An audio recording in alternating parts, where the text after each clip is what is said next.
పరుచూరి గోపాలకృష్ణ పాఠాలను పలుకులను అనుసరించండి. కొత్త పలుకుల కోసం, కొత్త పాఠాల కోసం పక్కనే ఉన్న గంటను నొక్కండి. నమస్కారం. నా విద్యార్థులకి పరుచూరి పాఠాలకు స్వాగతం.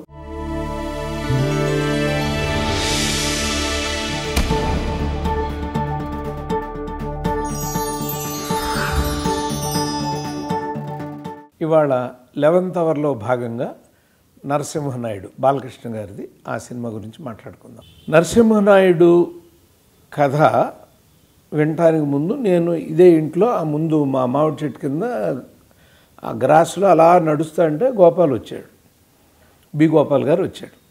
వచ్చి నాతో పాటు నడుస్తా, గురువుగారు 5 నిమిషాలు చొప్పున 3 లైన్లు చెప్తాను మీకు, అందుట్లో దేన్ని ఎవరు చెప్పారు రచయితల పేర్లు చెప్పను అన్నాడు. చెప్పను, కానీ మీకు కథా వస్తువులు 5 లైన్లు అంటే మనం పాటల్లో చెప్పుకున్నాం కదా, కథా వస్తువు చెప్తా అన్నాడు. చెప్పన్నాను. అలా 3 చెప్పాడండి. అలా నడుస్తూనే ఉన్నాము. 3 అయిపోయినాయి అన్నాక ఆ రైలు దిగి చంకలో పిల్లాడిని తీసుకొచ్చాడు అన్న ఆ కథ బాగుందయ్యా. సరే సార్, అయితే అతని దగ్గరికి వెళ్ళి ఆ కథ డెవలప్ చేయించి మీకు చెప్తాను అని వెళ్ళాడు. అప్పుడు కూడా ఎవరిదో నాకు తెలియదండి, ఆ కథ ఎవరిదో కూడా నాకు తెలియదు. వెళ్ళాడు, నువ్వు ఇది డెవలప్ చేయి నేను వింటాను అన్నాడు. అతను డెవలప్ చేసి కథ చెప్పాడు. అతను చిన్ని కృష్ణ.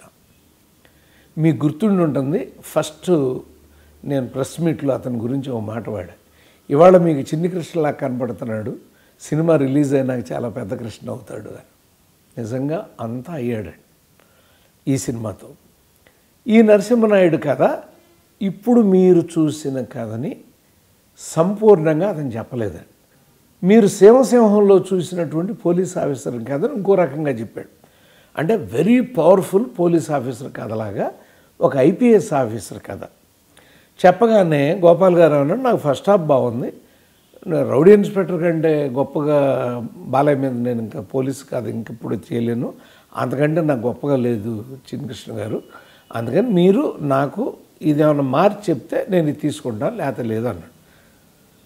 అప్పుడు సార్ మీరు ఒక 2-3 రోజులు నాకు టైం ఇస్తే నేను మీతో కూర్చుంటాను అన్నాడు చిన్ని కృష్ణ. అప్పుడు మేము మన ఎఫ్ఎన్సిసి శ్రీధర్ గారింట్లో కింద భాగంలో ఉండేదండి ఎదురుగా. ఆ పైన మేము అద్దెకు ఉండేవాళ్ళం, పరుచూరి బ్రదర్స్ ఆఫీస్ లాగా ఉండేది. ఆ ఆఫీస్కి వచ్చాడు.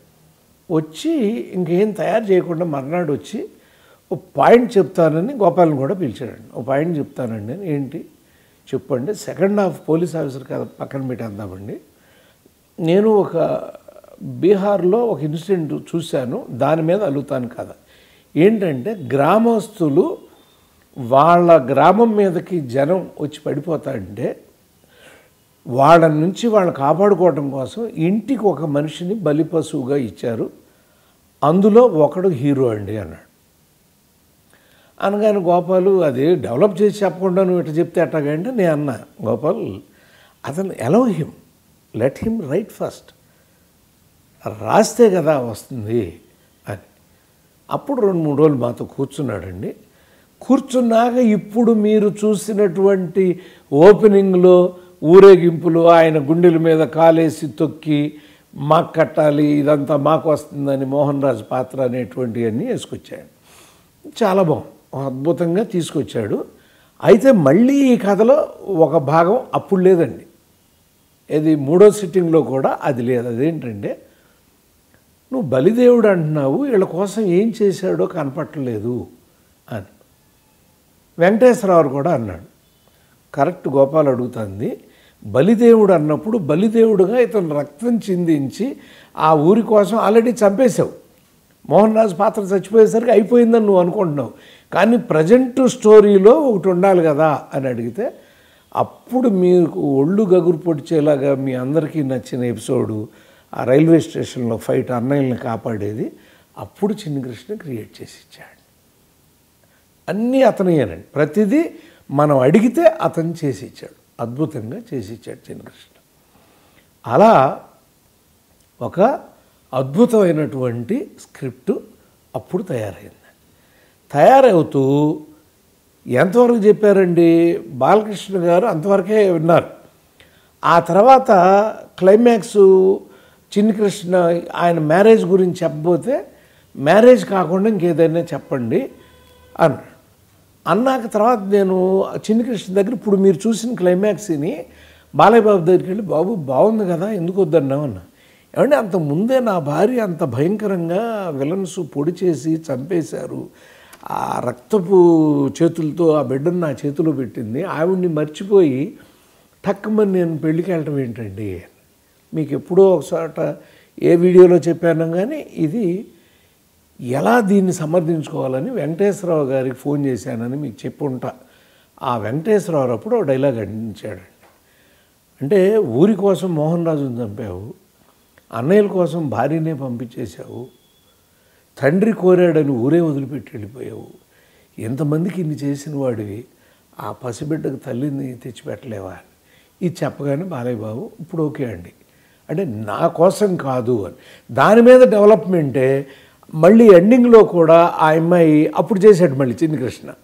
ఈ మాట పడగానే ఆ అమ్మాయి గర్భసంచిని తీసేసి అతనికి తల్లిగానే నేను వస్తున్నాను అనేటువంటిది స్టాంప్ వేసేసాం ఆ కథకి. అది కూడా 11th అవర్లో, అంటే షూటింగ్ జరుగుతున్న ప్రాసెస్లో పుట్టినటువంటి సీన్ అండి. ఇదయింది. అయితే డైలాగులు రాసుకున్నాక డైలాగ్ రాసేప్పుడు నాకు ఒకటి భయం వేస్తుందండి. అదేంటంటే మీరు ప్రీతి జింగ్యాని సడన్గా బాలకృష్ణ గారి అబ్బాయి పాత్రకి పాలిస్తుందండి. పెళ్లి కాని పిల్ల మోసేస్తుందేమో అనగానే అక్కడ నేను యాజ్ ఏ డైలాగ్ రైటర్ ఒక మంచి డైలాగ్ రాశాను. అదేంటంటే పెళ్లి కాని పిల్లగా నాకు పాలు రావని తెలుసు, కానీ చిన్నపిల్లల్ని చందమామ రావే జాబిలు రావే అని పిలిచి మోసం చేసినట్టుగానే తను మోసం చేద్దాం అనుకుంటే బాలయ్యబాబు కళ్ళలో నీళ్లు తిరిగి తెలియని ఎఫెక్షన్ గురవుతుంది. అయినా కూడా వెంకటేశ్వరరావు మళ్ళీ భయపడి ఇంకా దాన్ని ట్రీట్ చేసుకుని చివరిలో ఇంకో పాయింట్ చేశాడు. ఎలా పడేసావమ్మంటే అలా పాలపేక తీసి చూపిస్తుంది. అంటే బాబుకి పాలపేకతోనే పాలిచ్చింది ఆ అమ్మాయి అనేది. అంటే రెండోసారి చూసేవాడికి ముందే తెలుసు పాలపేకతో ఇస్తుంది, ఇతను హృదయాన్ని గెలవటానికి ఆ పని చేస్తుంది అని. అదొకటి దాంట్లో మేము చేసుకున్నటువంటి పాలపేక ఇదైపోయినాక మళ్ళీ 11th అవర్లో ఇవన్నీ షూటింగ్ అప్పుడే చెప్తున్నానండి మీకు. ఇంకా ఫస్ట్ కాపీ కాకముందు చెప్తున్న మార్పులు ఇవన్నీ. 11th అవర్లో వచ్చిన మార్పులు ఏంటంటే 2 సార్లు బ్రహ్మానందం గారు దొరక్క షూటింగ్ క్యాన్సిల్ అయిపోయింది. ఆ 2 సీన్లు ఏంటంటే ఇప్పుడు మీరు గుండు హనుమంతరావుతో కనపడుతుందండి.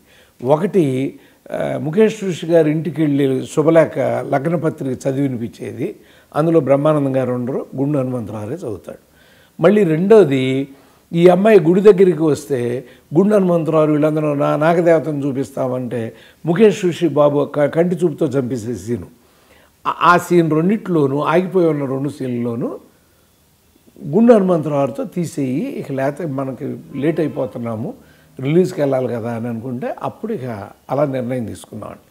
అయితే ఆ రోజున నాకు బాగా గుర్తండి, ఆ రోజు ఆఖరి సీన్ ఇక అది, అంటే గుమ్మడికాయ కొట్టేస్తాం అంటాం సినిమాల్లో మేము, అది ఆఖరి సీన్గా ఆ సీన్ వస్తుందండి. అప్పుడు గోపాల్ వచ్చాడు, వచ్చి సార్ ఏదైనా డైలాగ్ పడుతుందేమో చూడండి అంటే చూసి బాగుంది కదా సీను, బాగుందయ్యా సీన్ అంటే కాదండి సమరసింహారెడ్డిలో తొడగొడితే ఆ సౌండ్కి చచ్చిపోతాం లెవెల్ డైలాగ్ సినిమాలో లేదు సార్, సినిమా అయిపోతుంది, ఇది ఆఖరి సీన్ అన్నాడు. అంతే, ఒక్క నిమిషం అలా ఆలోచించి చూశానండి. ఆ సీన్ చూస్తే అక్కడ మీరు ఇప్పుడు చూస్తే గుడైపోయిందిరా అన్నాడు. పోనీ మీ ఊరికి రమ్మంటావా అంట ఇతను. ప్లేస్ నువ్వు చెప్పినా సరే, నన్ను చెప్పమన్నా సరే, టైం నువ్వు చెప్పినా సరే, నన్ను చెప్పమన్నా సరే, ఎప్పుడైనా సరే, ఎక్కడైనా సరే, కత్తులతో కదురా, కంటి చూపుతో చంపేస్తా. ఇది డైలాగ్ ఇక్కడ రాసి అస్సలు అతను కౌగిలించుకున్నాడు గోపాల్. సరే ఎట్లా రాశారండి ఇది? మీకు చెప్పాను నేను, ఈ డైలాగుకి నేను ఓనర్ని కాదు, మా అన్నగాని ఓనరు. కన్నెర్ర చేస్తే చచ్చిపోతారనే వీడియో చూడండి, దాంట్లో ఉంటుంది ఆ డైలాగ్ ఎవరిది, ఎలా వచ్చింది, ఎలా పుడితే నేను ఇక్కడ రాశాను అనేది. ఆ వీడియోలో చెప్పాను కాబట్టి ఇక్కడ చెప్పట్లేదు. అంచేత అది ఇవాళకి ఇప్పటికీ చిన్నపిల్లలు కూడా కంటి చూపుతో చంపేస్తారంటున్నారు. అంటే అది టైమో తెలీదు, గోపాల్ మీద ప్రేమో తెలీదు, బాలకృష్ణ గారు డైలాగ్ చెప్తే బాగుంటుందన్న ఆలోచన తెలియదు, ఏదో తెలియదు, కానీ అలా వచ్చేసిందండి డైలాగు. అది కూడా షూటింగ్ టైంలో వచ్చింది, అయిపోయిందండి. ఇక ఈ రష్ దగ్గరికి వచ్చినప్పుడు 17,000 అడుగులు రష్ వచ్చింది సార్. నేను చూడగానే ఉన్నానంటే, గోపాల్ ఎప్పుడు కూడా మాతో చూడండి, అక్కడ నిలబడతాడు. ఎందుకంటే అతను మూవీల మీద అప్పటికే 10 సార్లు చూసి ఉంటాడు సినిమా. ఆ గేట్ దగ్గర అలా నిలబడి హీ బిలీవ్స్ మై డెసిషన్ అండి. ఆల్వేస్ లారీ డ్రైవర్ చెప్పేప్పుడు చెప్తాం మీకు, అది హీ బిలీవ్స్ మై డెసిషన్. అలా చూస్తే గోపాల్ ఇది ఆంధ్ర షోలే అవుతుంది అన్నానండి. ఫస్ట్ నా నోట్లోంచి వచ్చిన మాట. థ్యాంక్స్ అండి. కాకపోతే లెంగ్త్ ఎక్కువ ఉంది. ఫస్ట్ హాఫ్ 7,000 ఉంది, సెకండ్ హాఫ్ 10,000 ఉంది. తగ్గించకపోతే చాలా ప్రమాదం, 10,000 ఎవరు చూడరు. అలాగే సార్, తగ్గించి చూపిస్తామన్నారు అని టక్ మర్నాడు తగ్గించి చూపించారు. ఫస్ట్ హాఫ్ 7,000 అలాగే ఉందండి, సెకండ్ హాఫ్ 10,000లోంచి 3,000 తీసేశారు. 7,000 14,000 చూపించాడు. నేనేమన్నాను, గోపాల ఆంధ్ర షోలే అవుతుందండి, ఆంధ్రానే మిగులుతుందా, షోలే రాదని. అదేంటి సార్, ఇందులో నువ్వు తీసిన సెకండ్ హాఫ్ 10,000 ప్రతి ఫ్రేము కావాల్సిందే, ఒక్క ఫ్రేమ్ కూడా తీయటానికి వీల్లేదు, ఫస్ట్ హాఫ్లోంచి తీద్దాము అని ఇప్పుడు మీకు ఒకసారి ఎప్పుడో చెప్పినట్టు గుర్తు. ఎప్పుడైతే బాలకృష్ణ గారు అలా రైలు దిగి, ఇప్పుడు బహుశా 57వ నిమిషంలోనే వస్తుందండి మీకు అలా ఇలా అంటున్నప్పుడు, అది ఇంటర్వల్ అండి. అమ్మో, ఆ ఇంటర్వల్ నేను మారవను అన్నాడు. నీకు తెలవదయ్యా, అక్కడ ఇంటర్వల్ వేస్తే అయిపోయారు, వీళ్ళతో కబడ్డీ ఆడేస్తాడు అనుకుంటారు. అప్పుడు సరే అండి అని మరి ఏం చేద్దామంటే, ప్రీతి జింగ్యాని మన ఆ లవ్ సీన్లు ఆ లెంగ్తుల్లో ఆ కొండ మేంచి పడ్డప్పుడు చాలా లెంగ్తులు ఉన్నాయండి. అవన్నీ చాలా ట్రిమ్ చేసేసి దాదాపు 1,500 ఒక 20 నిమిషాల సినిమా అంటే బాలయ్య బాబు అంటే లవ్ సీన్లు అవి మాత్రం తీసేసి నేను కూర్చున్నాను. ఇవి తీసేయండి, తీసి బాలయ్య బాబు నేను మా అన్నయ్యలు రాని పెళ్ళి నేను చేసుకున్నాను చోట ఇంటర్వల్ వేయాలని, అంటే సెకండ్ హాఫ్లోకి వెళ్ళిపోయామండి. ఇప్పుడు అంతకుముందు సెకండ్ హాఫ్లో ఉంది, ఎందుకంటే చేతుల దగ్గరే ఫస్ట్ హాఫ్ కదా, అదంతా సెకండ్ హాఫ్లో. అంటే సిమ్రాన్ క్యారెక్టర్ కూడా సెకండ్ హాఫ్లోనే పరిచయం అవుతుంది. అదంతా తీసుకొచ్చి ఫస్ట్ హాఫ్లోకి తెచ్చి అక్కడ ఇంటర్వల్ వేస్తే గోపాల్ మళ్ళీ ఒప్పుకోవాలి, కాదండి అని మన మోహన్ రాజుని చంపి అలా ఎమోషనల్గా పైకి ఎక్కుతూ ఉంటాడు. అది 1:07 1:09 అలా ఉంటుందండి. అక్కడ ఇక్కడ అర్థం గురువుగారు, ఇక్కడైనా సేమ్ మిస్టేకే వస్తుంది. ఇతను చంపాడు, నెక్స్ట్ వెళ్ళి వాళ్ళందరినీ చంపుతాడనే కదా అనుకుంటారు. ఇది కాదు. సెకండ్ హాఫ్లో చిన్ని కృష్ణ అద్భుతమైన ఫ్యామిలీ డ్రామా వేశాడయా. అన్నయ్యలు భయంకరంగా అవమానిస్తా అంటే ఇంత వీరుడు అలా మింగేసి విషం మింగినట్టు మింగి భరిస్తున్నాడు. కాబట్టి అన్నయ్యలు రాకపోతే పెళ్లి చేసుకోనన్న పాత్ర దగ్గర వేస్తేనే ఇది అవుతుందంటే, కాదు గురుగారు ఒక్కసారి ఆలోచించిన ఇంటర్వల్ అన్నాడు.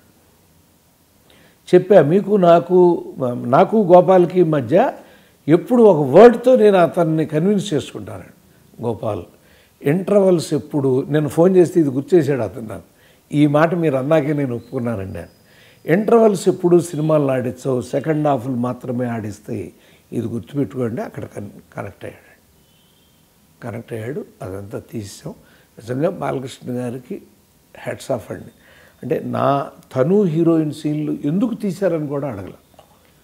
ఏమో వాళ్ళకి లెంగ్త్ ఎక్కువైంది, వాళ్ళందరూ కూర్చున్నారు, కుస్తీ పెట్టారు, తీశారని.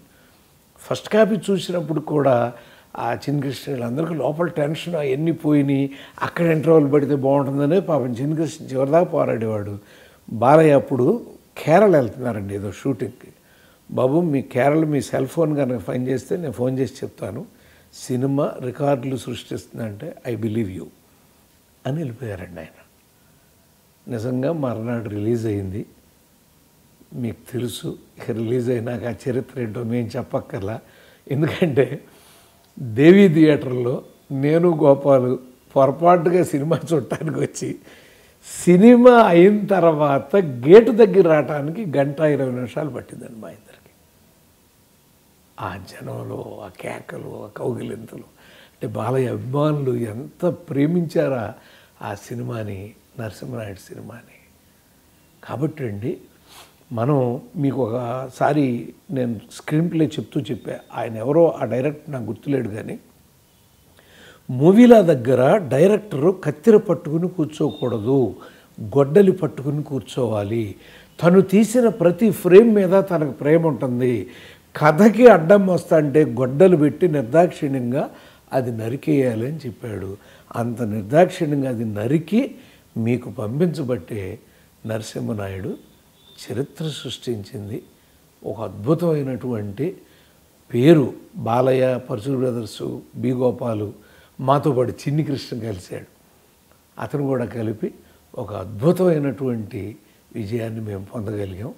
విద్యార్థులారా, ఇప్పుడు ఈ మార్పులు మీరు ఒక్కసారి మళ్ళీ ఇది విని నరసింహనాయుడు చూసినా సరే, లేదా నరసింహనాయుడు 11వ వారం అనగానే ముందు చూశారని కూడా దొరుకుతుంది యూట్యూబ్లో, మీరు చూడవచ్చు. ముందు చూసి ఎక్కడెక్కడ ఏ మార్పులు చేసుకుంటే ఇంత అద్భుతమైనటువంటి విజయాన్ని వీళ్ళు సాధించగలిగారు అనేది మీరు తెలుసుకుంటే, రేపు మీరు రాసుకుని మీరు డైరెక్ట్ చేసిన ఎంత నిర్దాక్షిణ్యంగా నరికేయడానికి సిద్ధంగా ఉండాలి అని తెలియజేస్తూ, all the best to be Gopal.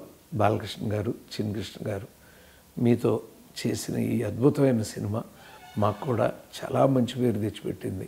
మీ అందరికీ ధన్యవాదాలు తెలియజేస్తూ, ఆదరించి అభిమానిస్తున్న ప్రేక్షకులకు నమస్కారం. నా గీత గోవిందం గురించి చెప్పినప్పుడు 100% పెళ్లి కాని అమ్మాయిని గవిక్కిని లిప్టు లిప్పిచ్చే అనే మాట ఎవరు చెప్పకూడదు. భార్యాభర్తల్లో కష్టపడి పాప నాగేశ్వరరావు గారు, ఆ కృష్ణకుమార్ ఇంకా ఎందుకంటే అతను ముద్దు పెట్టాడనే విషయం అన్నయ్యకి తెలిస్తే ఏమవుతుందనే ఒక టెన్షన్ అలాగే ఉందండి. ఇంకా ఆడిటోరియం పాయింట్ ఆఫ్ వ్యూ.